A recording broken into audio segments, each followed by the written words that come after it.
isabukuru nziza. Nanditse iyi baruwa nkwifuriza isabukuru nziza y'imyaka 67. Mama, ndagukunda cyane. Ndagushimiye yuko ikintu cyose ngusaba ukimpa.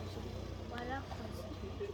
Nyogokuru, nzaguhoza ku mutima. I love you.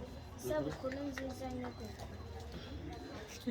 Imana ikurinde, Imana izaguha umugisha. Nishimiye yuko ukiri muzima.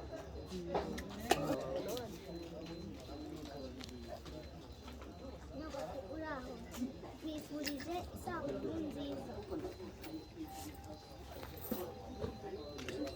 Ndakwifuriza ibyiza by'Imana izaguhe kuramba.